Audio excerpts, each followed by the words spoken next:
Google Arts and Culture.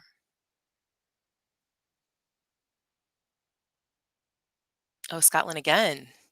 That must have the first time must have been great then, huh? Oh, and another revisit. Oh my gosh, the Great Wall. That's so cool. I don't know if you've seen, we've got an awesome virtual field trip on the Great Wall where it's you can actually like walk parts of it.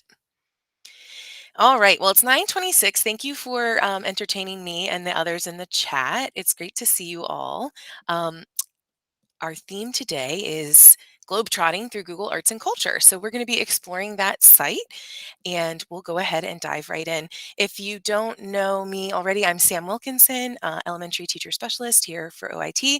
This is me on my most recent trip to London. I hadn't been out of the country in a long time, so we had a great time. I would love to go back there too. We are going to hit on our Maryland Digital Learning Standards always. I listed them here for you to refer to. If you're not sure what those are or would like a link to those documents, I'd be happy to give that to you at the end of our session. Today, as educators, we're going to be hitting on 1, 5, and 6. And then when we use this with our students, we will be hitting 3, 6, and 7, depending on the activities you do. So our agenda today, I'm hoping that we have lots of time for exploration. We're going to do a little introduction to what is Google Arts and Culture if you haven't been in a while or ever before. We're going to take a tour of the site and sort of how it's laid out. And then we're going to talk about some specific strategies that you can use with your students and some activities, some that are already pre-made and some just inspirational. Um, I put on there, as you see on the slide, that Google Arts and Culture is a non-commercial initiative. And they work with cultural institutions and artists, and their mission is to preserve and bring the world's art and culture online so it is accessible to anyone, anywhere. So that's sort of the mission and the goal of this site. And you're going to see that there's lots of amazing artifacts in there. One thing to mention is that Google Arts and Culture is only approved for teachers and students 14 and over. So our high school students are welcome to explore that site. I'll show you how they're going to get there and how you're going to get there. But our middle school and elementary people, you as the teacher would have to be the one projecting whatever you're sharing with your students. So still an amazing site. I hope you stay in our session. But I do want you to know that this is not a site that anyone other than our high schoolers can explore student-wise. So I know we haven't really talked about what it is so much yet, but to give you a little bit of background, the Google employee who started this idea actually wanted to do something specifically with art museums because he had this idea about giving everyone access and the opportunity to see amazing works of art. So he grew up in India and he felt like it was only when he was a well-established adult that he had the time and the money to be able to travel to all these amazing museums. And so he wanted to create a place where anybody anywhere could access this amazing art and culture. So it took about 18 months to start the Google Art Project, which it originally was called. He got to travel around to 9 different countries, and he started off with 17 museums. They just started taking pictures of all these amazing pieces of art. And that was like 13 years ago. And now there are thousands of museums and artists represented on the site. A couple reasons why teachers might want to use it. You can see those there on the screen. They have a huge range of topics. You're sure to find something that interests your students or relates to your content. Um, there are special cultural features where you have pop stars teaching art history. There are breathing exercises from an opera diva. There are comic books about the science of superheroes. So you're going to see a lot of amazing things. It's also extremely interactive, and there are some immersive experiences. So that is something that's going to be really fun and different. Street views, where you can actually walk through cultural and museum artifacts. There are virtual expeditions that you can scroll through with your students. It's also reputable. So that's important to us. They partner with museums and cultural institutions from all around the world. So you know you're providing your students with trustworthy information from leading experts. The last thing is that it's a great way to find primary sources. So we're talking about newspaper clippings, letters that were written by people from history, all sorts of amazing things. One awesome part about Google Arts and History is that they actually use a camera that is a gigapixel camera. So if you know anything about photography, that means that the pictures that they take contain over 7 billion pixels. And to give you a comparison, The iPhone 14 is 12 megapixels. So they're great quality. You can zoom in super close, even as far as to see things like brush strokes. So we're going to play around with that today. So, how do you access Google Arts and Culture? Well, of course, you could just Google it. The actual web address is here on my screen, artsandculture.google.com. But the place that we recommend to go is, of course, through the ClassLink app library. So, if you haven't done that already, I would love for you to head over to ClassLink with me.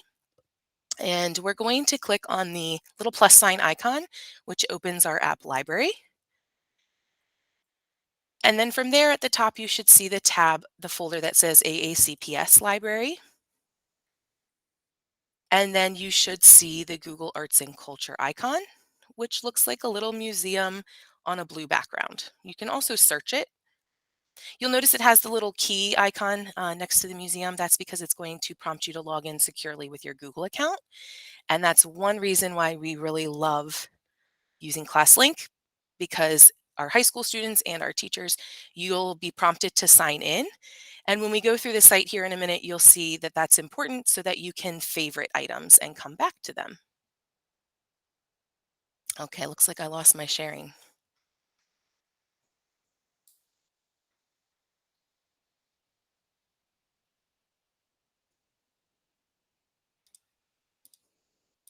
All right. If you don't mind just giving me a quick thumbs up. I'm back on my whole window since we're hopping through tabs. Do you see? Are we sharing? Yeah. All right. Thanks so much. All right. So that's how we get there. And we're going to go ahead and take a little tour of Google Arts and Culture. You should see on your screen too. Today's feature is Art Around the World, Discover a New Collection. So every day that you check Google Arts and Culture, this top portion here will change. Sometimes it features an artist, sometimes it's a movement, sometimes it's something that happened in history. As you scroll down, it's going to give you a bunch of other things that are featured on the site. So this page changes daily. Find the Penguin is an awesome AI adventure experience where students can go through different museums with this little penguin that guides them. As you scroll down, there's today's top picks. As I said, there are thousands and thousands of pieces of content on here, so it will highlight just a few there. And as you continue down, it'll even focus you on a 3D image. This front page I find is kind of a fun place to go when you're not exactly sure what you want to share. Uh, I love how each time, as I said, it gives you something that's happening today in history or someone's birthday, etc. So that's our front page. And as I said, it's going to change every time. So each time you visit the site, it's going to look a little different. So coming around our menu here on the top, you see we have our little hamburger menu. And if you are to expand that open, you'll notice that there are kind of four distinct sections, which are separated by these little lines. This first section here is almost identical, these options, to the right menu that you'll see at the top of your page. So I'm just going to show you the comparison: home and home, the explore button, the nearby option, nearby. As you can see, it's pretty much the same. Home obviously is going to bring you right to this home page. The explore button opens you to some highlights, popular topics. It's almost like the old I'm feeling lucky button in Google Earth. So you can see again, it's just categorizing some topics by sort of groupings. The nearby button, which again is also in your top menu, is going to do exactly what you think it does. You see that the little icon, it wants to know your location. I always say yes. It's going to show you some of the historical and cultural sites that are in our area, and it's going to allow you to move along the map to see those sites. This can also give you some inspiration on what to search in Google Arts and Culture. So this is kind of a fun one for students to explore. Profile is going to give you information about yourself on this site. It also is the same area where favorites go. And so as we explore Google Arts and Culture, you'll see that as you hover over top of things, you'll see the little heart icon, and that's how you favorite something. So you'll see in my account here, I have a few favorited items. It does categorize them for you by collection, themes, and stories. So each time I favorite something, it automatically falls into this area. I find that the search the search element is great when I'm looking for general topics, but to come back to some specific things like stories and themes, uh, I like to favorite them here. It's much quicker to get there than the search bar. Back to the hamburger menu. Achievements is kind of fun. When we get into the experiments section, you'll see that there are some gamification pieces here on the site. And as you play with those gamification pieces and some of those AI experiences, you earn little badges, if you will. So this is, you can see the ones that are in color are ones that I have tried out. Um, and that's kind of a fun way to interact with the site. Coming down to the second section, we're going to be exploring a lot more in depth in this section, but of course we have collections, um, themes, and experiments. So when we talk about collections, if you click on that, you'll notice that these are going to be collections from real museums around the world, plus some scientific organizations like NASA. Um, it also will categorize them alphabetically, and you can look at them on a map as well, which I think is pretty cool. It gives you the whole world map and it tells you how many are in each of those sections. So we're going to dive into collections in depth in just a minute, but I'm giving you a quick overview. The second one in that second section is themes. So themes are stored thematically, as you would guess, across topics. So there, as you see, some of the themes that are highlighted today. Ooh, Taste of Egypt for our Egypt friend who wants to go there.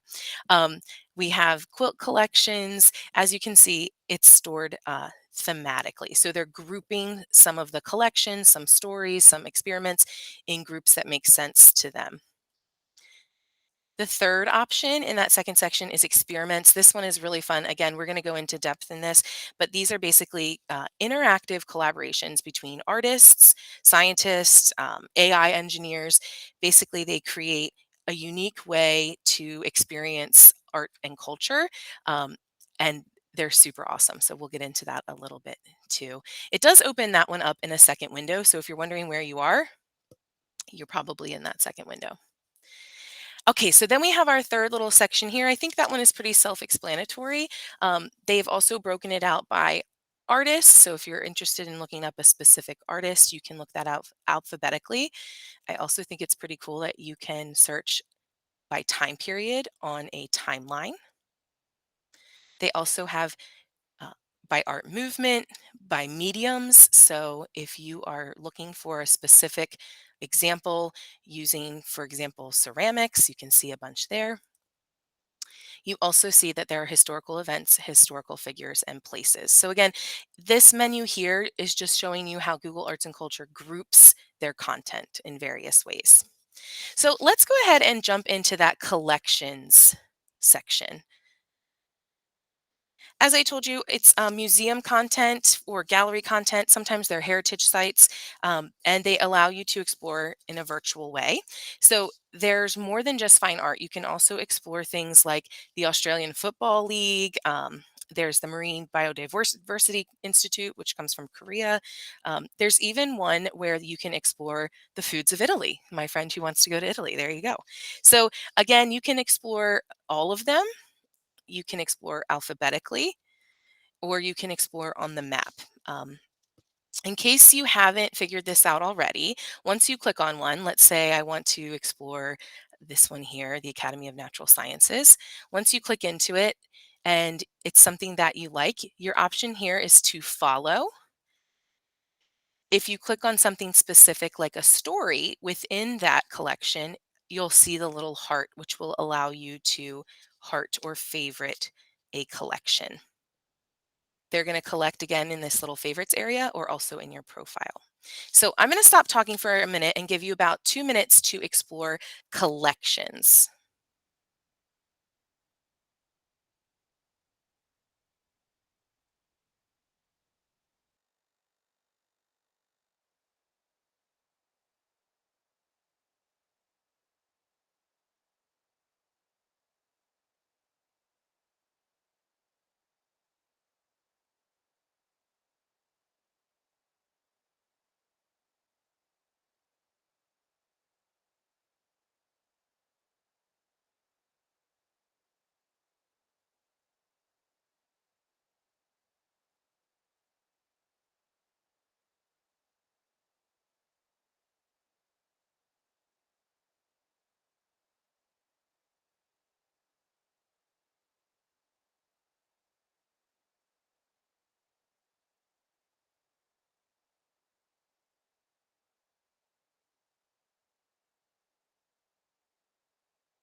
All right. Did anyone find anything amazing in collections that they want to share with us? You can go ahead and unmute.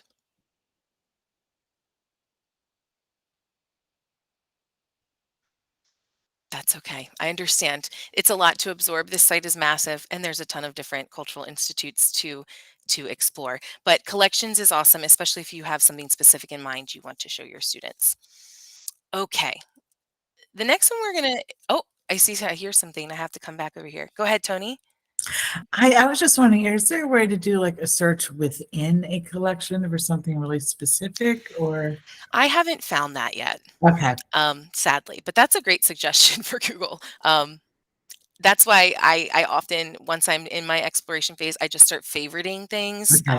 Mhm. for that exact reason, because it's hard to come back to something very specific unless you know the name of it pretty specifically. But yeah, great question. Okay. I know we're kind of whipping through. I'm hoping you're getting a little time to see some stuff. Maybe at the end we'll have some extra time, but I definitely want to make sure we get to some strategies as well. So the second spot we're going to explore is the theme spot. And as I said, these are curated groups of stories, images, artwork, basically all the content from across the Google Arts and Culture platform. And it's brought together topically. So each one allows them to go a little deeper into a theme. You can see some of my favorite themes that I've put up here. Hotspot is one that is all about saving the environment. We have one that's all about the wonder of nature. Um, for our little artists, my nephew is very into manga, so he loves this little channel as well.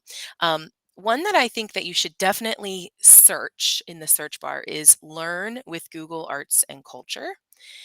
Most of what we go over in the presentation today, as well as some awesome resources, is going to be found in that theme, the Learn with Google Arts and Culture. It's for teachers. So if you don't mind to take a minute and search that in your search bar, Learn with Google Arts and Culture. It should come up as a theme. I would recommend that you favorite that so you can come back to all of these resources later. I am going to show you an example of one theme that I think is really great. Here's one for Women's History Month. We know that's happening right now. It's called The Road to Equality. It was one of the featured themes earlier this week. You see that there's some video footage, and as you scroll down, it's a collection of materials. So I like that it's not just artwork, but instead it's things like quotes, articles. It features certain important women in history for this specific movement. And so the students are able to get a little bit of biography, a little bit of art. Um, and as they explore each one of these in theme, they're getting sort of a big understanding of what this topic is all about. And because it is such a huge site, I think themes are a great way to go because it helps to keep students kind of centered on a specific topic. So I'm going to give you about 2 minutes to check out themes. I would recommend that you pick one that sounds interesting to you and just scroll through and see how they have collected those items.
All right. Anybody find something that they think is pretty cool in the themes section? Go ahead, Christiana. I really like the preserving our past. I thought it was really cool how all the different cultures are ensuring that their documents, their art, all those things that would go away over time and disintegrate are being kept alive. Yeah, it's amazing. And you know it's reputable, right? So I Yeah. like that too. Were you the one that said you wanted to visit Portugal? Because I did notice that there Yes. was a Wonders of Portugal theme Yes. Yes. right here as well. Okay. Well, thank you for sharing. The next one that we're going to go over is arguably the most fun part of the site and really very cool. Um, it's called experiments. It's the experiments section that we looked at very briefly. So it's sort of the creative side of Google Arts and Culture. There are about 1,600 of them, so there are a ton to explore. Um, I have a couple of them that I shouted out on the screen here. Um, Odd one out has to do with AI created images, and you're picking which one was not AI created. The blob opera, you can probably guess what that is based on the image in front of you. These little blobs, you can get them to sing, and they do it in places all around the world. So they're on tour. Um, there are a lot of great ones. And basically, they get together with artists and they demonstrate how technology and art can come together. So they usually have some residents, some artists in residence, and they collaborate with Google. A lot of them are about machine learning. I will say that many of them are for mobile only, so you may not be able to do some of them on your laptop. But if you download the app on your phone or on an iPad or something, you could do it there. So here's one that I wanted to share with you. I know it's the plastic air one right here. I know many elementary schools are working on their environmental action research projects in the fourth marking period. Um, this one is about the plastic that's in the air that you don't see, but it's already there. So as you can see, you click around the screen, and each time you click, it's going to show you an image. That one was plastic wrap. And as that plastic wrap kind of goes into the air, as you hover over those pieces, it's going to tell you what it's made of, and it's going to show those microparticles that we are breathing in all the time. It tells you what it possibly is from. This one is disposable wipes and what it is made of. It's just a really great visual representation to show the idea about air pollution. So this is just one example. I did want to show you one that's a little more academic, but there are lots of fun ones. I'm going to give you 3 minutes because it's going to be hard to pull away. But if you could go ahead and hop into the experiments section of Google Arts and Culture, find one that looks interesting and play around.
Okay, anybody find something awesome?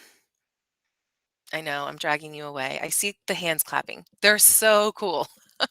I mean, I think of these even just as like a little time filler. You have 5 minutes left of class, pull one of these up. What a great way to launch into a discussion. Viola the bird.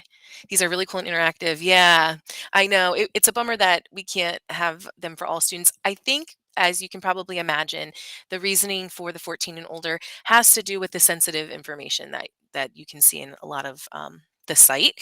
And so, unfortunately, it will have to be teacher directed. But yeah, they are pretty awesome. There's one that I played that you're literally it looks like you're from the perspective of riding a bike and you're trying to grab baguettes as you tour France. So lots of great options that you could probably find a connection with your curriculum. So hopefully you found something cool. I know it's going to be hard to drag you away from that, but we're going to move on to some ways that you can use Google Arts and Culture. Um, Themes, experiments, and collections are your three main categories. The other parts of the site that I showed you on that hamburger menu, you're welcome to use those as well, but they're pretty self-explanatory. The artists, the historical figures, those are just different ways of grouping the material. And since it's grown so much over the past decade, they have found new ways to group like material. And so that hamburger menu is a really nice way to go there. But I find that collections, themes, and experiments are kind of their main topics. All right. So when we're talking about how we can use this with students, obviously we can use it as a research resource, especially for our high school students. To prep them for a unit or at the end of some sort of unit. Perhaps you creating a list, a curated list of artwork or cultural artifacts or museum tours in an assignment in Brightspace or some sort of Google Doc that they can refer to. For our younger students, our elementary and middle students, this is a great resource for you as a teacher also to get some background knowledge and even to just pull in some images into your your teaching slideshows and things. Of course, you can always guide them through a topic. So you could take them through a theme as a reference for a research project. You would just have to project it on the board, which I know is a bummer, but still, what a wonderful resource where we have those rich primary sources, where we have really good quality images, and where we know it's all vetted information. So research is going to be a great way to use this site. This is another example. I'm actually going to stop sharing for a second and share just this tab. Oh, I think I may already be doing that so that you can hear the audio. But we know that pre-K to 12, every single grade level has the Maryland College and Career Ready standard of speaking and listening. And furthermore, they all have a mention of oral comprehension and language. So if for nothing else, if you don't use this for anything else in your classroom, being able to pull up real world pieces of art or a letter or an article is going to be a great launch point for discussion in your classroom and to build that oral language and to build that vocabulary. And we also know how important it is to give all students an even playing field in terms of what context they have when you're starting a topic in class. So to provide them those images and those museum experiences and that background for perhaps a historical event is going to kind of even the playing field in terms of what our background knowledge our students have. So I want to show you this video, especially for our elementary people, so that you can kind of see how you could use a piece of art. Clearly, you won't have art experts, but this video is going to show a 5-year-old who's looking at the piece of art and explaining it to these art experts without them seeing it, and they're trying to guess what piece of art it is. So you could play a version of this in your classroom, or even again, just use it as a launch point to see what your students already know. If you can't hear it, please let me know, and I'll change the way I'm sharing. Liechtenstein? No, way off. I thought you guys were going to be experts.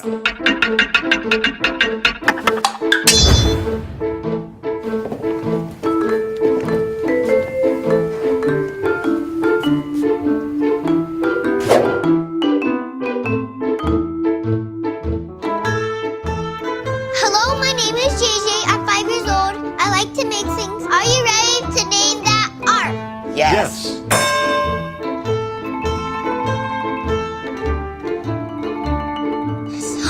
What do you see in that picture? There's like paint all over him, like orange paint, yellow paint. He has like no color except the paint. He looks like the colors of the paint. Yeah, Interesting. But he has nothing on, but he has no colors. Huh. It really is. I see it. Like, I want to guess some stuff that's like super not age appropriate. Right. Do you know what I'm saying? Like, I'm I going. do, I do know. The paint's like dripping down. I've got a guess, JJ. What? Is it by Douglas Copeland and it's called Brilliant Information Overload Pophead? Yes. Oh. What do you see this time? There's a yellow background, and there's like marbles all over. Like, When you say marbles, could it be dots? All right, I think you get the point there. It's kind of a cute video and a really fun little theme that Google Arts and Culture did. But I think of this as, obviously they're not going to know the exact artist, but you could pull up a piece of work at the beginning of a topic or a lesson or a unit, and that would be a great launch point for discussion. You could have one student looking at it, describing it to the group to kind of get everybody engaged in the topic. Maybe they're asking clarifying questions, but just building that oral language and building that community. I think Google Arts and Culture is a really great resource for that. Liechtenstein. All right. The next one I wanted to bring up is that this is an awesome launch point for any type of writing, but specifically creative writing. We know that how hard it is for some of our students to just launch into some creative piece of writing, and to have the visual cues either on the board or for them to explore on their own is going to be really helpful as they are writing. So one that I wanted to share with you, which is actually an entire theme, you'll see it here on the screen, is learning about literature. And so you're welcome to search that or find it in your themes. I'm going to also share it on my screen here. But the learning about literature theme, again, has a tons of stuff for writing. So at the beginning here, alternative ways to tell a story.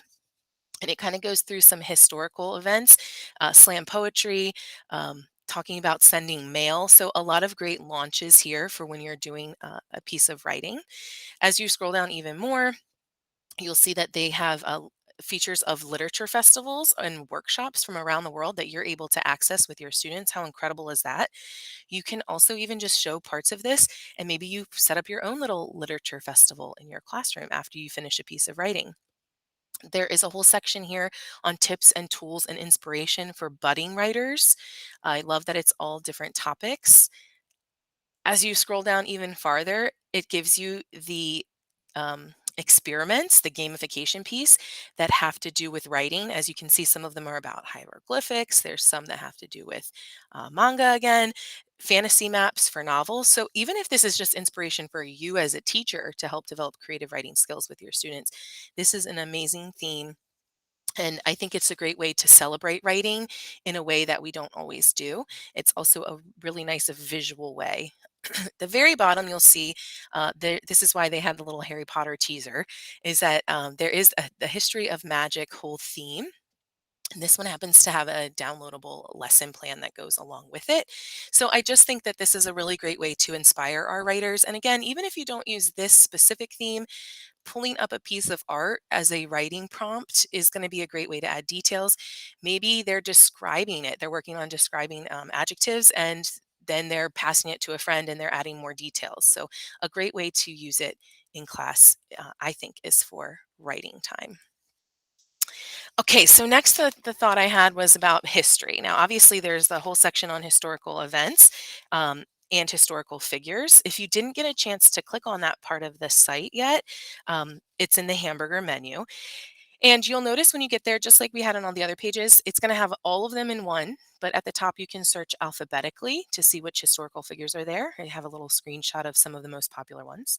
And you can search it again by time period. I think that's such a great way to give students a reference of what time period we're talking about, and to give them some visual cues about what was going on during that time in history. So for example, I am going to pull one up here. This one I found on the Vietnam War. I know a lot of times when I'm doing like a novel study with students, they don't always have the background knowledge of that time period or of that person in history, what was going on in that time.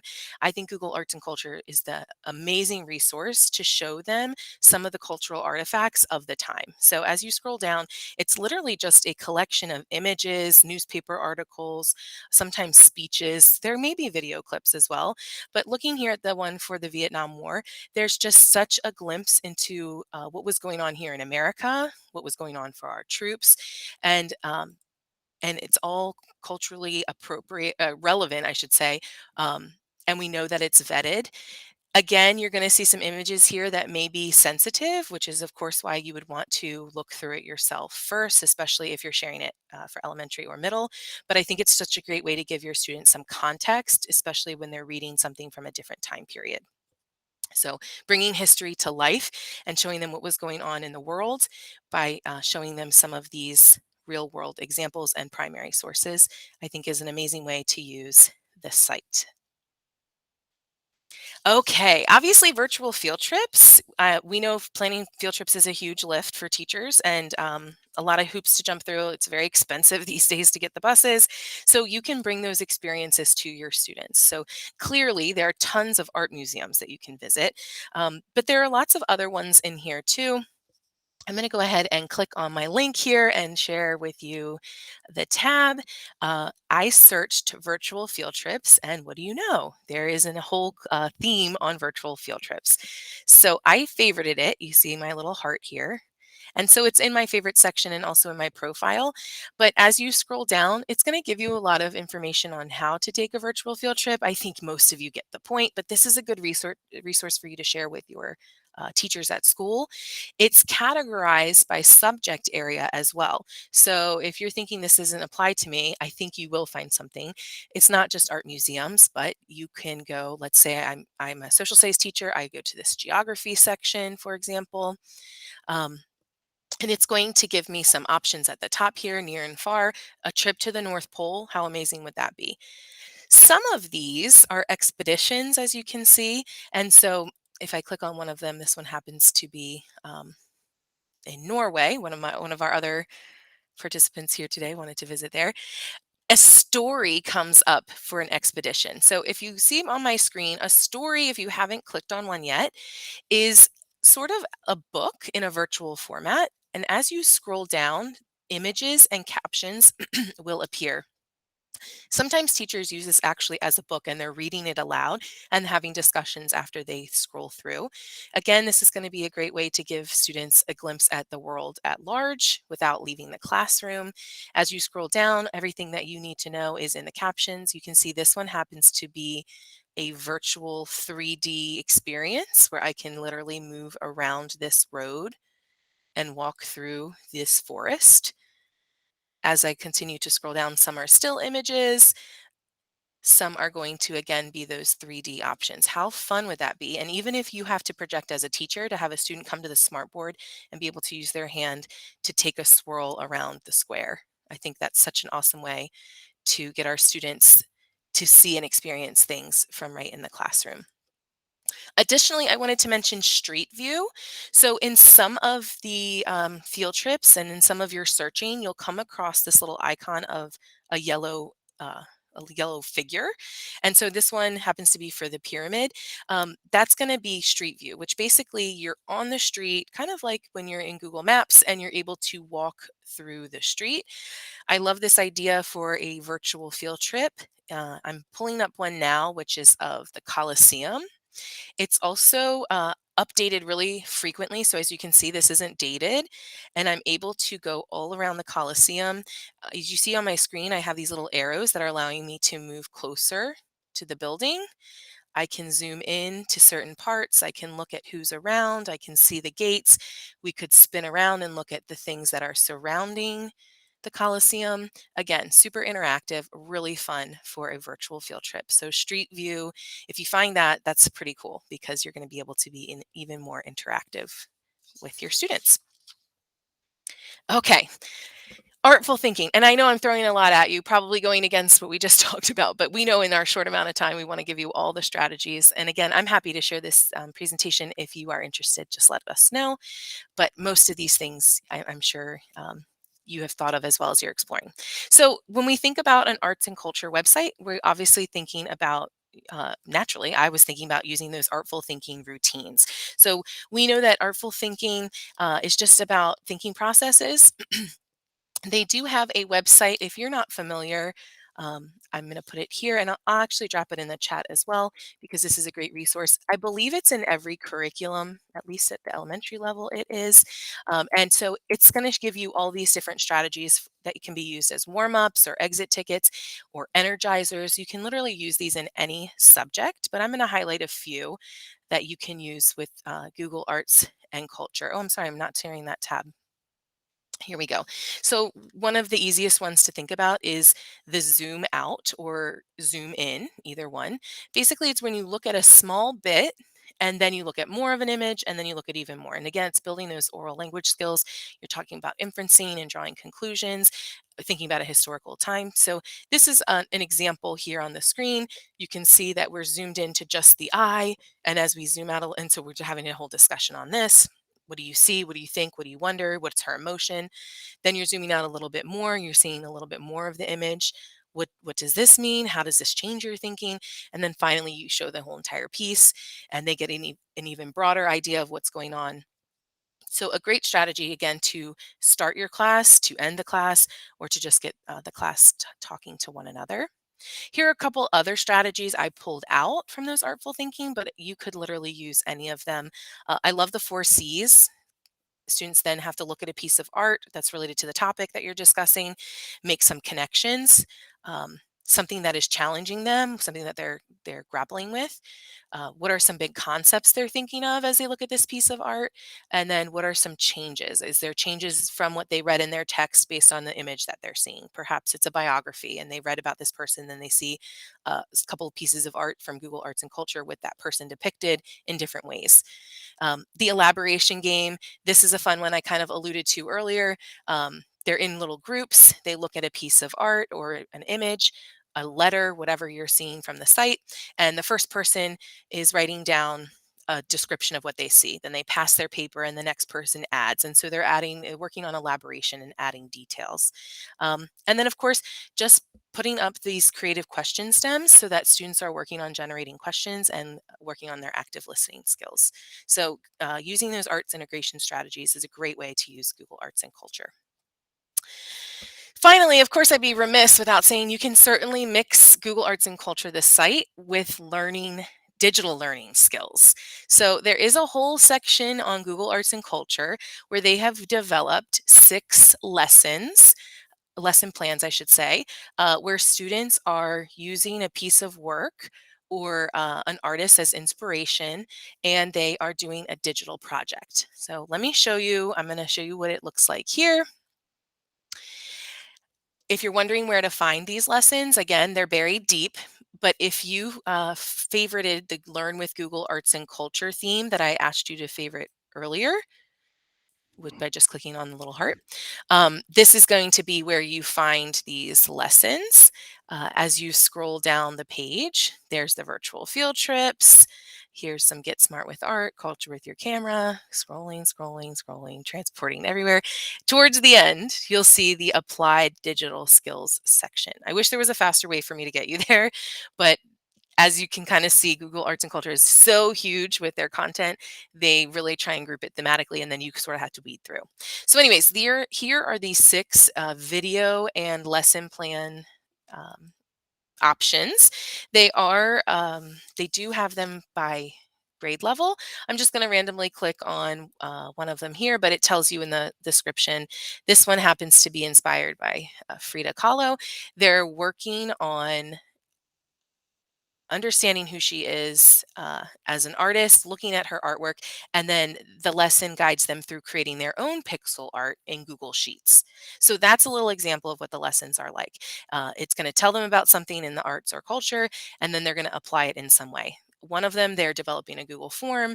One of them, they're doing a scavenger hunt where they create Google slides that match the scavenger hunt they've taken through the cultural site.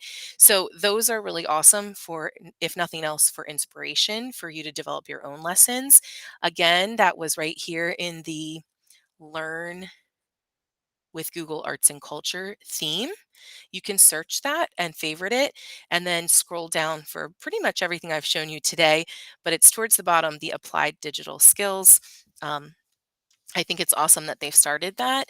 And again, it's just a great launch point to give you some inspiration on how you can use it. Certainly, you can do all of these activities, including the artful thinking ones, in an application such as Adobe Express or in Wixie.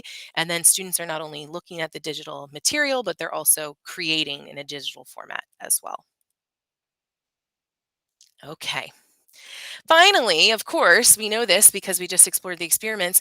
It Google Arts and Culture adds an element of fun and gamification to your classroom. It's educational fun and gamification.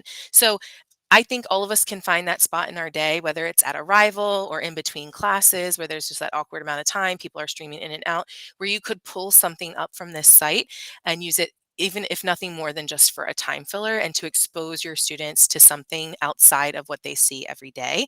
Um, Again, so many fun things on here in the experiments section. Uh, Here's one that I just pulled out called What Came First. Since there are so many, I wanted to highlight a couple that you may actually use. This is a great one for those little in between transitional times. You're literally comparing cultural moments in time. So let's play the game. What came first? I'm going to skip this intro, and it's giving me two different options here. Which one of these came first? My time is counting down. I'm going to say this one. Well, I was wrong. And it tells you the time frame and what it is. Okay, so then we continue. And as you can see, it's just, again, a great launch point for discussion and for giving us some cultural context. So I love that one. And there are tons of others. All right, I've shared a lot with you today. I'm well aware that we were going quick. I hope that you were able to pull a couple of things. As far as the content of the site, it is a lot. You'll have to kind of weed through a little bit, but using the search bar is going to help you, and certainly your favorites. I do want you, if you wouldn't mind, to take a moment to either unmute or type in the chat how you think you could use Google Arts and Culture in your role. Hopefully you found one thing or one way.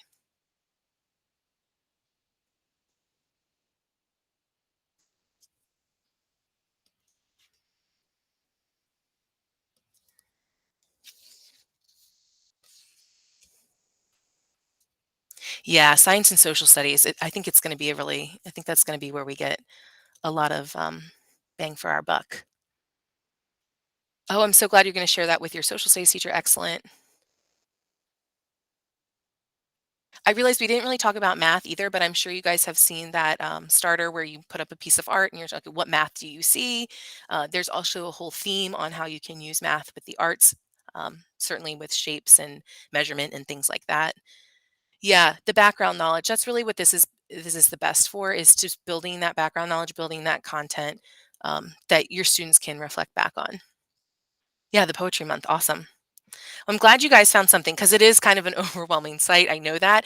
And I think what happened is as they were rapidly adding material, they just started regrouping things, and that's why their menu is so long. But if you stick with collections and themes and experiments, you'll pretty much get everything. A couple of things to consider before we exit today. um, Bandwidth requirements. Obviously, if you're using especially some of the experiments or the virtual field trips, if you're a high school teacher and every single person is logged in, you're going to need a lot of bandwidth for that. So just be prepared. Maybe they're working in teams or partners instead. Always test something at school. But it obviously it's taking a lot to get this going because there's so many cool resources. So consider that.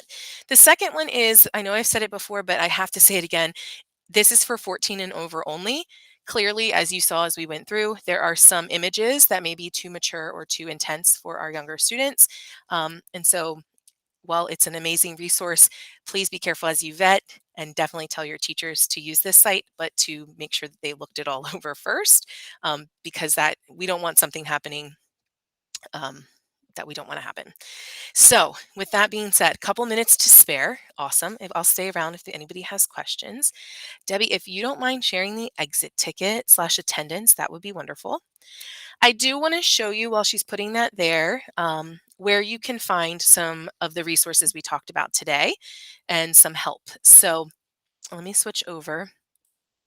When you go to ClassLink, I think most of us are e-coaches here, so you guys know our Teacher Intro to Digital Tools app. If you click on that, it's going to take you to our Intro to Digital Tools site. And then if you go to Application Support, You're not going to see Google Arts and Culture because it's housed under the Google Tools section. So application support, then Google Tools. And as you scroll down, you'll see all the major apps that we use all the time. And then under other Google tools, along with Google Earth and Google Keep, we have the Google Arts and Culture drop down. So that's where you're going to see the teacher guide. You're going to see our top tips for teachers. You'll also see links to a couple of our blog posts that we've written about using some of the artful thinking strategies with Google Arts and Culture. So this is a nice little collection. If you do end up sharing this with your teachers, and I hope you do back at your school, these are some nice things to share with them and for your reference as well. Okay. With that being said, I appreciate you guys coming. Thank you. I wish we had even more time to explore, but with your last 2 minutes, I invite you to explore that site. If you have any questions, stick around. I hope you have an amazing rest of the day. And thanks for traveling.